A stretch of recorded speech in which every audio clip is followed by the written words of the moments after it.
இடைத்தேர்தலை இடைத்தேர்தல் என்று சொல்லுவாங்க. இன்றைக்கி தேதியில் தாவேக்கால அதிமுகலேருந்து நிறைய பேரும், கொஞ்சம் பேர் திமுகலேருந்தும், கொஞ்சம் 1-2 பேர் பாஜகலேருந்து, கம்யூனிஸ்ட் கட்சியிலேருந்து போய் சேர்றதுமே பார்க்கணும்.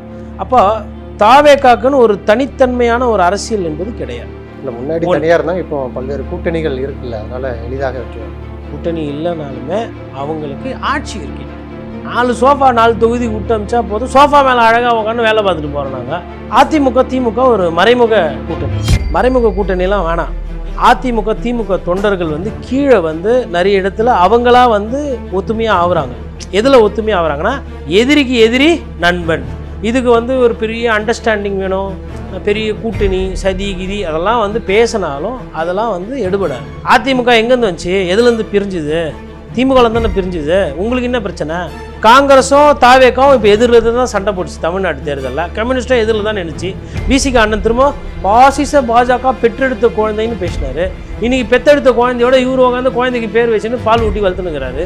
இது விடவா முரணு? திமுக அதிமுக சேர்ந்து விடுகிறது. இல்லை சரி, இப்போ சேர்ந்துட்டா என்ன? எந்த சரத்தில் எந்த சட்ட செக்ஷனில் அது தப்பு? நீங்கள் பண்ணுற குதிரை பேர் அரசியல் இந்திய அரசியல் சாசனப்படி தப்பு.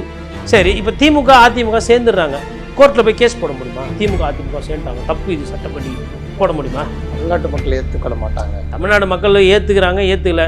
நீங்கள் கூட தான் பேசவே மாட்டேன்றீங்க, கம்முன்னுங்கிறீங்க சட்டமன்றத்தில். தமிழ்நாட்டு மக்கள் எல்லாருமே ஏற்றுக்கினாங்க. சரி, உங்களை எத்தனை பேர் ஏற்றுக்கினாங்க? 34% ஏற்றுக்கினாங்க. உங்களை மிச்சம் 66% ஏற்றுக்கல தானே? இயற்கையாக வந்த தேர்தல் இல்லை, இது செயற்கையாக வர தேர்தல். எனக்கு லாட்ரி பிஸ்னஸ்லாம் நல்லா போகுது, நாங்கள் என்ன வேணால் பண்ணுவோம் அப்படின்னு பண்ணால் அதை நீங்கள் எப்படி எதிர்கொள்வீங்க? அது எப்படி நீங்கள் பேசும்போதோ இல்லை உங்கள் சார்பாக விஷயங்கள் நடக்கும்போதெல்லாம் டெக்னிக்கல் கிளிச்சு வரமாட்டேங்குது. உங்கள் ஆதரவு சேனலுக்கு டெக்னிக்கல் கிளிச்சு வரமாட்டேங்குது, உங்கள் ஆதரவு யூடியூபருக்கு கேஸு வரமாட்டேங்குது. அப்போ இதெல்லாம் என்ன இது காட்டுது? இப்போ அந்த படத்தில் தனுஷ் படத்தில் கேட்பார் நண்பர் பைபிரியா குமார் அப்படின்னு. லிபர்டி தமிழ் நேயர்களுக்கு வணக்கம். இன்றைய நேர்காணலில் நாம் சந்திக்க இருப்பவர் பத்திரிகையாளர் கோட்டீஸ்வரன் அவர்கள். வணக்கம் சார். வணக்கம் நேயர்களுக்கு அன்பு வணக்கம். இப்போ தொடர்ச்சியான விஜய் அவர்கள் மௌனம், சட்டம் ஒழுங்கு, பெண்கள் பாதுகாப்பு, பல்வேறு பிரச்சனைகளுக்கு மத்தியில் இப்போ இந்த இடைத்தேர்தல் வருது.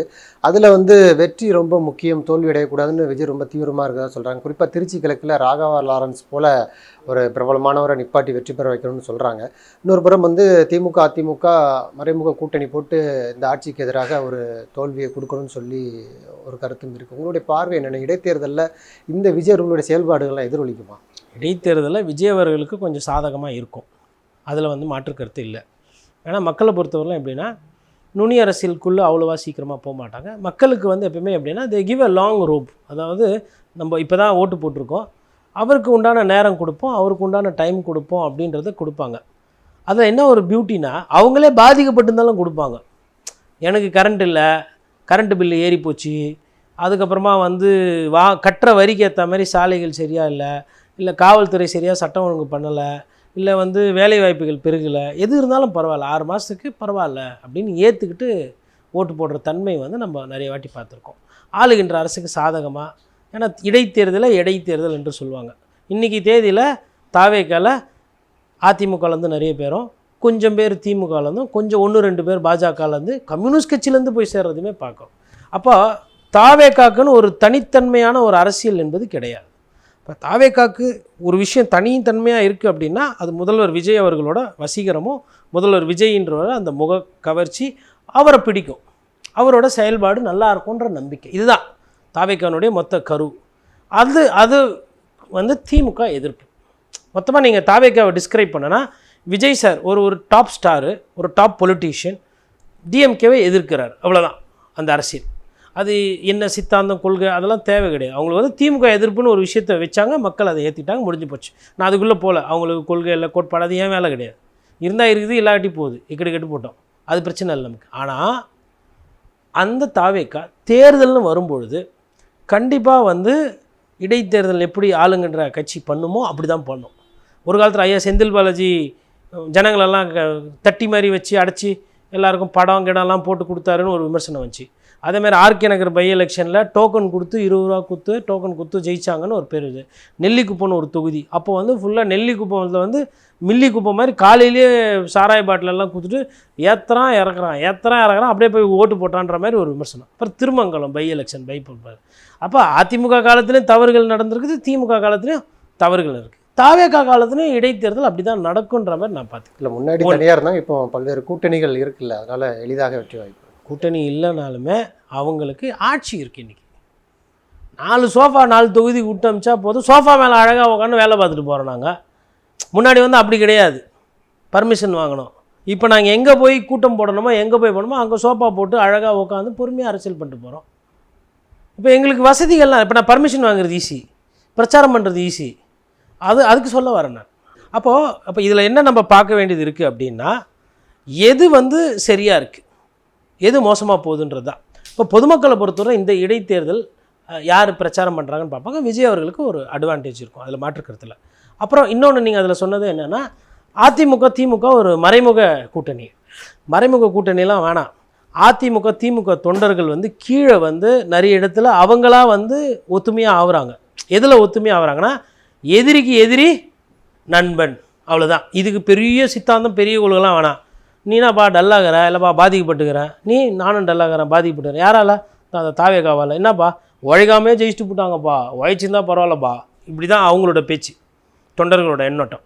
அவங்க என்ன நினைக்கிறாங்க, இன்னொரு படி தோத்தது பிரச்சனை இல்லை, உங்ககிட்ட நான் தோற்றுருக்கலாம், அதுதான் அவங்களோட குறைந்தபட்ச இது. அப்போது அவங்க வந்து ஒருவேளை அதிமுகவோட தொகுதியில் திமுக வேட்பாளர் போடாமல், இல்லை திமுக நிற்கிற தொகுதியில் அதிமுக வேட்பாளர் போடலாமே அந்த கட்சி ஓட்டு வந்து கிராஸ் ஆகலாம். இதுக்கு வந்து ஒரு பெரிய அண்டர்ஸ்டாண்டிங் வேணும், பெரிய கூட்டணி சதி கிதி அதெல்லாம் வந்து பேசினாலும் அதெல்லாம் வந்து எடுபடாது. இப்போ திமுக கூட்டணியில் இருந்த காங்கிரஸ் 24 மணி நேரத்தில் மாறி வந்து உங்கள் கூட சேருது. இதை விடவா அது ஒரு பயங்கரமான கூட்டணி? அப்படி எதனா அவங்க பண்ண போகிறாங்கன்னா சொல்லிட்டு செய்ய போகிறாங்க. தேர்தல் முடிஞ்சதுக்கப்புறம் பண்ண போகிறதில்ல, கொல்லப்புறமா. இது என்னது குதிரை பேர் அரசியல் விட நீங்கள் குதிரை பேர் அரசியல் பண்ணுறீங்க.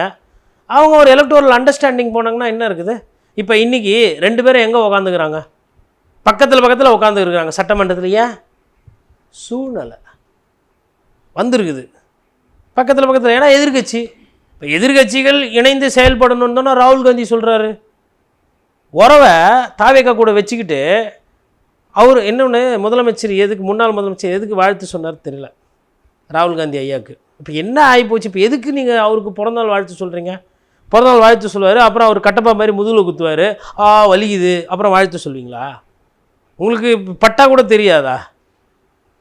கலைஞர் எழுதியிருக்கிறாரு, அரசியலில் எது எப்போ எப்படி மாறும்னு தெரியாது, அதனால் விமர்சனங்களை பார்த்து வைக்கணும்னு. விமர்சனம் பண்ண வேணாம். அதனால் இப்படியெல்லாம் பண்ணவங்களுக்கெல்லாம் இந்த இவர் உட்காந்து பிறந்தநாள் வாழ்த்துலாம் சொல்லின்னு நல்லா இருக்கீங்களா அப்படி இப்படின்னு ஒரு டிப்ளமேட்டிக்கெல்லாம் பண்ணியிருந்தாருன்னா செட் ஆகாது. வெளிப்படையாக பேசுகிறேன். அப்போ அவருக்கு அரசியல் அளவுக்கு நம்ம அறிவுரை அப்படி கிடையாதுங்க. நான் ஒரு யதார்த்தமாக என் மனசில் என்ன நார்மலாக அதை சொல்கிறாரு. எதுக்குன்னு கேட்குறேன். அவர் ஒன்றிணைந்து செயல்படுவோம் அப்படி இப்படி வேணாம், போதும். பாஜகவும் காங்கிரஸும் தமிழ்நாட்டுக்கு பண்ணதெல்லாம் போதும். எந்தெந்த திராவிட கட்சிகள் உங்களை காப்பாற்றிக்கங்க, இல்லைனா அப்புறம் அண்ணாவோட போட்டு கொடுத்த அந்த வேலைகளுக்கு அந்த கொள்கைகளுக்கு வேலை இல்லாமல் போயிடும். எம்ஜிஆர் அவர்கள்ன்ற ஒரு கட்சின்றது வந்து அப்புறம் நாளைக்கு இல்லாமல் போயிடும். அதிமுகன்றது அழிஞ்சு போயிடும். அப்படி பார்க்கும்போது ஒரு அண்டர்ஸ்டாண்டிங் வந்ததுன்னா அது எதிர்கட்சிகளுக்கு நல்லது. எப்பயுமே எல்லா தேர்தலுமே எதிர்கட்சிகள் ஒரு அணியிலையும் ஆளுகின்ற கட்சி ஒரு அணியிலையும் தான் இருக்கும். இப்போ எதிர்கட்சிகள் வந்து ஒன்றா சேர்றது ஒன்றும் தப்பு இல்லை. இந்த சைடு இருக்கிற எதிர்கட்சிகள் போய் தாவேகாவோடு சேரும்போது ஏன் இவங்க எதிரியாக இருக்கிறவங்க, ஏன்னா இப்போ பழைய பங்காளி தானே. அதிமுக எங்கேருந்து வந்துச்சு, எதுலேருந்து பிரிஞ்சுது? திமுகவில் தானே பிரிஞ்சுது. உங்களுக்கு என்ன பிரச்சனை? காங்கிரஸ் திமுக ஒரு காலத்தில் எதிரணி தான், சேர்ந்துக்குச்சு. காங்கிரஸும் தாவேக்காவும் இப்போ எதிரில் தான் சண்டை போட்டுச்சு தமிழ்நாட்டு தேர்தலில். கம்யூனிஸ்ட்டாக எதிரில் தான் நினச்சி விசிகா அண்ணன் திரும்ப பாசிச பாஜக பெற்றெடுத்த குழந்தைன்னு பேசினார். இன்றைக்கி பெற்றெடுத்த குழந்தையோட இவர் உட்காந்து குழந்தைக்கு பேர் வச்சுன்னு பால் ஊட்டி வளர்த்துனுக்கிறாரு. இதை விடவா முரணு திமுக அதிமுகவும் சேர்ந்து விடுகிறது? இல்லை சரி, இப்போ சேர்ந்துட்டா என்ன? எந்த சரத்தில் எந்த சட்ட செக்ஷனில் அது தப்பு? நீங்கள் பண்ணுற குதிரை பேர் அரசியல் இந்திய அரசியல் சாசனப்படி தப்பு, அதுக்கு தான் வழக்கு. சரி, இப்போ திமுக அதிமுக சேர்ந்துடுறாங்க, கோர்ட்டில் போய் கேஸ் போட முடியுமா? திமுக அதிமுக சேர்ந்துட்டாங்க, தப்பு இது சட்டப்படி, போட முடியுமா? தமிழ்நாட்டு மக்கள் ஏற்றுக்கொள்ள மாட்டாங்க. தமிழ்நாடு மக்கள் ஏற்றுக்கிறாங்க, ஏற்றுக்கல. நீங்கள் கூட தான் பேசவே மாட்டேன்றீங்க, கம்முன்னுக்கிறீங்க சட்டமன்றத்தில். தமிழ்நாட்டு மக்கள் எல்லாருமே ஏற்றுக்கினாங்க. சரி, உங்களை எத்தனை பேர் ஏற்றுக்கினாங்க? 34% ஏற்றுக்கினாங்க உங்களை, மிச்சம் 66% ஏற்றுக்கல தானே. அப்போ அது தெரியலையா? அதை விட உங்களுக்கு கூட இப்போ அவங்களாம் ஒரு வேளை ஒன்று சேர்ந்தாங்கன்னா சிக்கல் தானே. அப்போது சட்டப்படி அது தப்பு இல்லை. கண்ணியக்குறைவான செயலாக தேர்தலுக்கு முன்னாடி சேர்ந்துட்டு போகிறாங்கன்னா அது கண்ணியக்குறைவான செயல் கிடையாது. இன்னொன்றுங்க, இது வந்து திணிக்கப்பட்ட தேர்தல், இயற்கையாக வந்த தேர்தல் இல்லை, இது செயற்கையாக வர தேர்தல். இப்போ செயற்கையாக வந்து தான் கையில் அதிகாரம் இருக்குது, ஆட்சி இருக்குது, பணம் இருக்குது, எனக்கு வந்து லாட்ரி பிஸ்னஸ்லாம் நல்லா போகுது, நாங்கள் என்ன வேணால் பண்ணுவோம் அப்படின்னு பண்ணால் அதை நீங்கள் எப்படி எதிர்கொள்வீங்க? அதுதான் நான் நீங்கள் கேட்ட கேள்வின்றதுனால நான் அதை டீட்டெயிலாக சொல்கிற மாதிரி போகுது. அதாவது மாநில உரிமைகளை காப்பாற்றுறதுல இப்போ தாவேக அரசு தான் முதன்மையாக இருக்குன்னு சொல்கிறாங்க. அண்ணா வழியில் நாங்கள் ஆட்சி பண்ணுறோம் அப்படின்னு சொல்கிறாங்க. உதாரணத்துக்கு பார்த்திங்கன்னா, இதற்கு முன்பு இருந்த திராவிட கட்சிகள் வந்து ஆளுநரோடு சண்டை பிடிக்கிறது, ஆளுநர் வெளிநடப்பு பண்ணுறது, இது போன்ற விஷயங்கள் தான் இருந்துச்சு. ஆனால் இப்போ பார்த்தீங்கன்னா எல்லா ட்ரெண்டே மாறி இருக்குது. ஆளுநரோட சண்டை போட்டு என்ன பிரயோஜனம்? ஒன்றுமே இல்லையே. இப்போ ஆளுநரை நாங்கள் தமிழ் தாய் வாழ்த்து பாட வச்சு ஆளுநரை நிப்பாட்டி அவரை வந்து நாங்கள் இது பண்ணியிருக்கிறோம்ல, இதுதான் எங்களுடைய ட்ரெண்ட் செட்டர் ஆட்சி அப்படின்னு சொல்கிறாங்களா? அது எப்படி பார்க்குறீங்க? இல்லை, அரசியல் சரியாக புரியலன்னா இப்படி கூட சொல்லிக்கலாம். அதாவது நான் என்ன சொல்கிறேன்னா, நேற்று ஆளுநர் அர்லேக்கர் ஐயா வந்து கண்ணியமாக நடந்துக்கிட்டார், ஓகேங்களா? சரி, ஆட்சி மாறுதுன்றதுனால பத்திரிகையாளர்கள் தங்களுடைய நிலையை மாற்றிக்க முடியாது. ஒன்று, ஆளுநர் வந்து ஆளுநர் அரசு என்ன கொடுக்குதோ அதை படிக்கணும், அதுக்கு பேர் தான் ஆளுநர் உரை. அது பேர் ஆளுநர் உரை இருந்தாலும் ஆளுநர் உட்காந்து வீட்டில் எழுதின்னு வர்றது கிடையாது. அரசு என்ன எழுதி கொடுக்குதோ, முதலமைச்சரால் தேர்ந்தெடுக்கப்பட்ட அரசு என்ன கொடுக்குதோ அதை படிக்கணும். ஸோ அந்த வேலையை அவர் செஞ்சிட்டார். ஒரு லைன் மாற்றலை, படிச்சுட்டு போயிட்டார். அதே மாதிரி அவருக்கு வந்து அவர் வந்ததுனால ஜனகணமன ஒரு வாட்டி எக்ஸ்ட்ராவாக போட்டாங்க, முன்னாடி போட்டாங்க. அவர் ஹாப்பி இன்று முதல் ஹாப்பின்னு சொல்லிட்டு அவர் போயிட்டார். இவ்வளோ தானே. இப்போ ஆளுநர் உரை கரெக்டாக படிச்சிட்டதுனால எனக்கு மின்சாரம் வந்துச்சு. ஆளுநர் உரை சரியாக படிச்சிட்டதுனால ரவுடி பசங்கள்லாம் பயந்து வீட்லேயே உட்காந்துக்கிறானுங்க, வெளிலே வரதில்ல.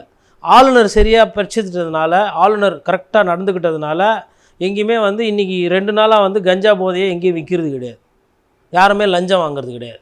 குழாயில் திறந்தால் தண்ணி வருது, ஃபேனு போட்டால் கரண்ட்டு ஓடுது, கோயம்பேடுலேயோ கிளாம்பாக்கத்தில் போய் நின்னா கரெக்டான டைமுக்கு பஸ் வருது, எல்லாமே சரியாயிடுச்சு.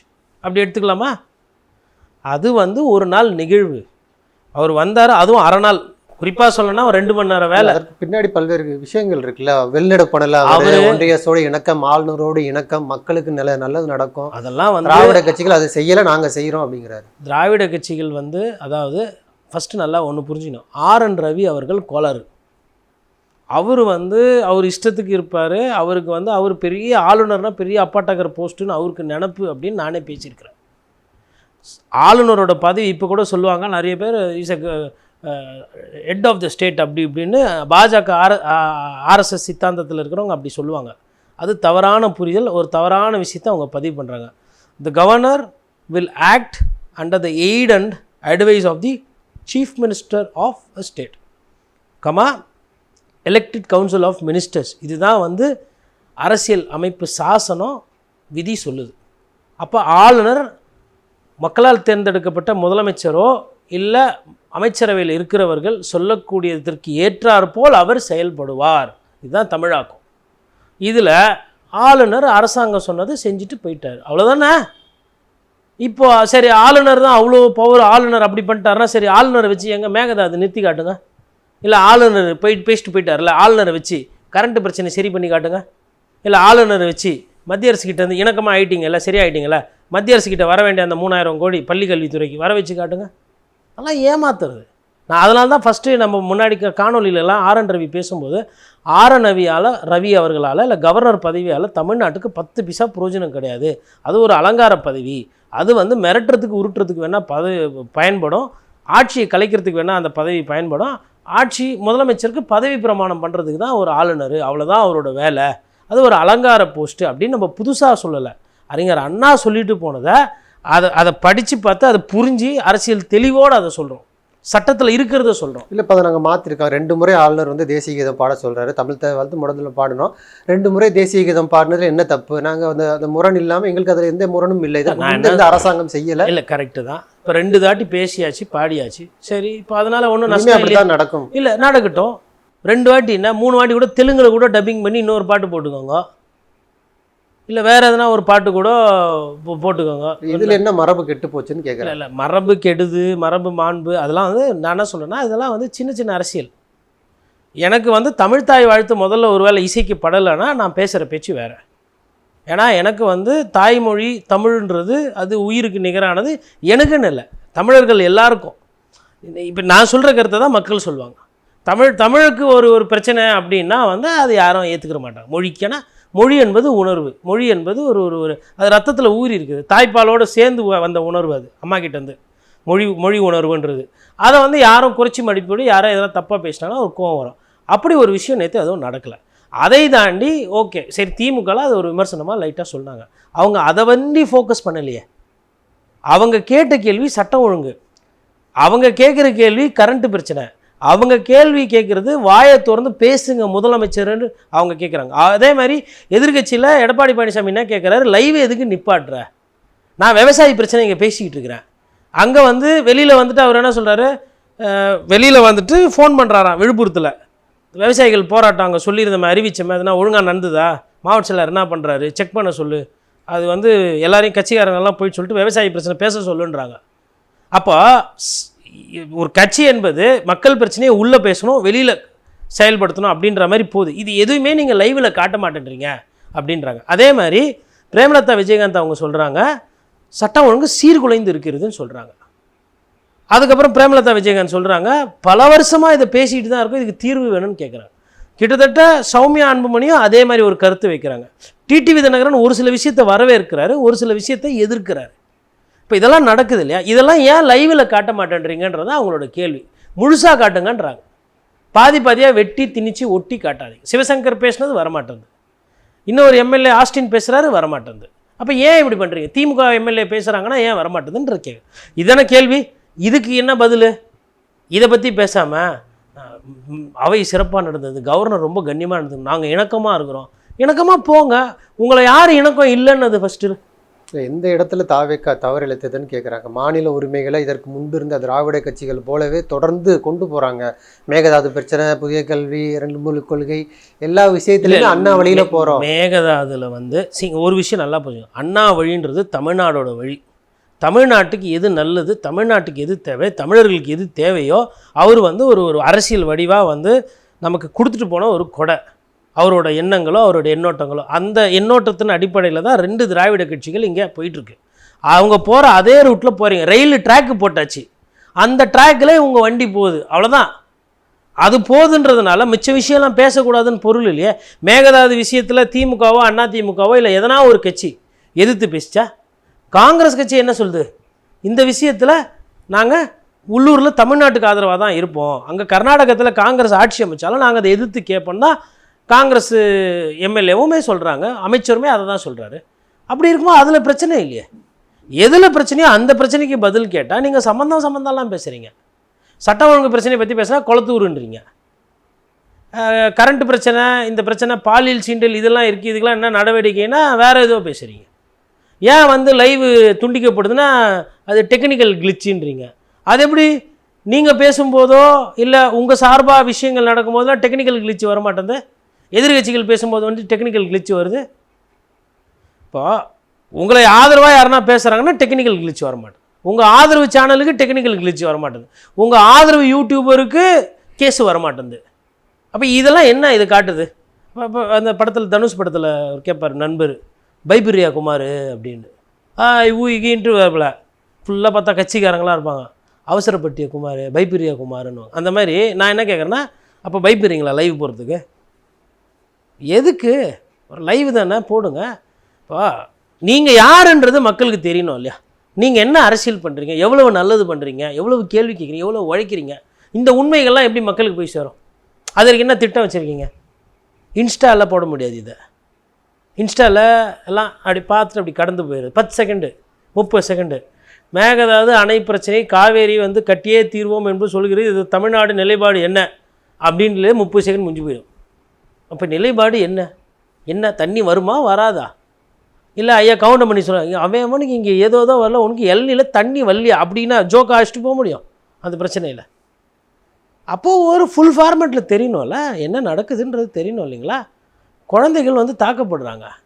அப்போது எங்கே தவறு, எதில் பிரச்சனை அப்படின்னா, சொந்த கட்சிக்காரங்க பாலியல் சீண்டலில் நடந்துட்டு நடவடிக்கை எடுக்காமல் எல்லாத்துக்கும் விளக்கம் கொடுத்துக்கிட்டு டிலே பண்ணுறீங்க இல்லையா? அதெல்லாம் தான் பிரச்சனை. அது விளக்கம் கொடுக்குறாங்களா? அதாவது இதற்கு முந்தைய ஆட்சியில் வெளிப்படையாக வந்து புகார் கொடுக்க மாட்டாங்க, இப்போது இருக்கக்கூடிய ஆட்சியில் வந்து நடவடிக்கை எடுப்பாங்கன்னு சொல்லி எல்லோருமே வெளிப்படையாக வந்து புகார் கொடுக்கறதுனால தான் உங்களுக்கு ஒரு பெரிய பூதாகாரம் மாதிரி தெரியுது அப்படிங்கிறாரு அமைச்சர் ராஜ்மோகன். சரி, வரவேற்கிறோம், பூதாகாரமாக தெரியுது, பெண்கள் வந்து சொல்லட்டும். எம்எல்ஏ ஒரு பேர் ஸ்ரீவைகுண்டமில் வருது, அதை பற்றி சட்டமன்றத்தில் பேசுகிறாங்க, ஏன் அதில் பதில் சொல்லலை? இப்போ இது சொல்கிறீங்களா, எல்லாரும் வெளியில் வந்து சொல்கிறாங்க, கரெக்டு. ஸ்ரீவைகுண்டத்தில் அப்படி தான் அந்த பெண்மணி வந்து சொந்த கட்சிக்காரர், தாவேக்கா நிர்வாகி இல்லை தாவேக்கா அந்த அமைப்பில் இருக்கிறவங்க அவங்களே வந்து தைரியமாக சொல்கிறாங்க. சரி, அவங்க தைரியமாக சொல்லிட்டாங்க, என்ன நடவடிக்கை நீங்கள் எடுத்தீங்க? சேலத்தில் அவ்வளோ வீடியோ போட்டிருக்காங்க, கம்யூனிஸ்ட் கட்சி உங்கள் கூட்டணியில் இருக்கிறாங்க, கூட்டணிக்கு வெளியிலேருந்து ஆதரவு தராங்க, அவங்க சொல்கிறாங்க இதை வந்து சிபிஐக்கோ இல்லை சிபிசிஐடி அந்த ரேஞ்சுக்கு ஒரு விசாரணை பண்ணோம், இன்னும் நிறைய கயவர்கள் இருக்கிறாங்க, நிறைய பேர் இதில் சந்தேகப்படுற மாதிரி இருக்கிற மாதிரி தகவல் வருது, ஒரு பாரபட்சம் இல்லாமல் கரெக்டாக விசாரித்து யாரெல்லாம் பண்ணியிருக்காங்களோ தண்டனை கொடுக்கணும் அப்படின்னு சொல்லி அவங்க சொல்கிறாங்க. அதில் நீங்கள் என்ன விளக்கம் வெளிப்படையாக சொன்னீங்க? இன்னொன்று, சட்ட ஒழுங்குக்கு அமைச்சர் வந்து ராஜ்மோகனா, இவர் என்ன துறைக்கு அமைச்சர்? ஸ்டூடெண்ட்ஸு சம்மந்தப்பட்டது, பள்ளி கல்வித்துறை இல்லை பத்திரிகையாளர் துறை.